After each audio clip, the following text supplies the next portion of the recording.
అధికారంలోకి వచ్చారు. 2,30,000 ఉద్యోగాలు ప్రభుత్వ శాఖల్లో ఖాళీగా ఉన్నాయి. చంద్రబాబు గారు, అప్పటి ముఖ్యమంత్రి చంద్రబాబు గారు వాటిని భర్తీ చేయలేదు. ఎందుకు చేయలేదు అని ప్రశ్నించారు. ఆ రోజుల్లో చంద్రబాబు గారు 23,000 టీచర్ ఉద్యోగాలు ఖాళీగా ఉంటే ఎందుకు 7,000నే భర్తీ చేస్తున్నారు, సిగ్గులేదా అని తిట్టిన మీరు అధికారంలోకి వచ్చిన తర్వాత మెగా డిఎస్సి వేసి అన్ని టీచర్ ఉద్యోగాలను భర్తీ చేస్తాం, 25,000 టీచర్ ఉద్యోగాలను భర్తీ చేస్తామన్న మీరు ఈ రోజు ప్రభుత్వం ఏం చేస్తుంది అని జగన్మోహన్ రెడ్డి గారు రాష్ట్ర యువతకు సమాధానం చెప్పాల్సిన అవసరం ఉంది. 2,30,000 ఉద్యోగాలు ఆ రోజు ప్రభుత్వ శాఖల్లో ఖాళీగా ఉన్నాయి అన్నారు. ఏపీపీఎస్సీ ద్వారా వాటినన్నింటినీ భర్తీ చేస్తాము అన్నారు.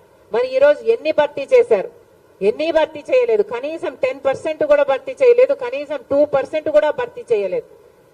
మీకు కావాల్సిన వాళ్లకు, మీ కార్యకర్తలకు మీకు కావాల్సిన ఉద్యోగాలు ఇచ్చుకొని వాటిని పర్మనెంట్ చేస్తామని చెప్తున్నారు తప్పితే 2,30,000 ఉద్యోగాలు ప్రభుత్వ శాఖల్లో భర్తీ చేస్తాము, ఖాళీగా ఉన్నాయని చెప్పిన మీరు ఎందుకు చేయలేదు అని అడుగుతున్నాం.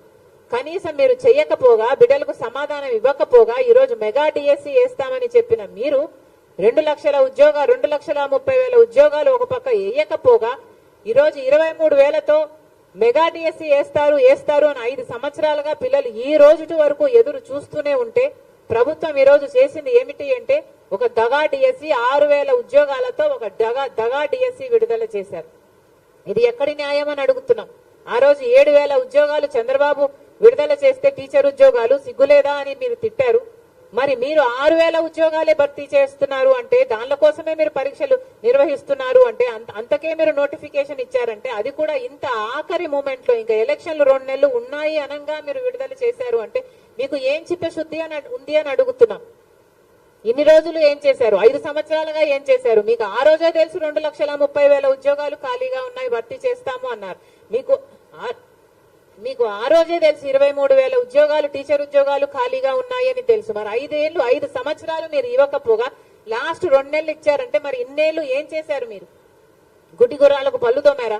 రాష్ట్ర ప్రజలకు సమాధానం చెప్పాలి, మన బిడ్డలకు సమాధానం చెప్పాలి. ఎంతమందికి ఉద్యోగాలు ఇస్తున్నారు? ఈ రోజు ఉద్యోగాలు లేక బిడ్డలు ఆత్మహత్యలు చేసుకుంటున్నా పట్టించుకునే వాళ్ళు లేరు. మేము కాంగ్రెస్ పార్టీ దానికి విరుద్ధంగా, మీ చర్యలకు విరుద్ధంగా మేము ధర్నా చేయాలని అనుకుంటే ఏం చేశారు?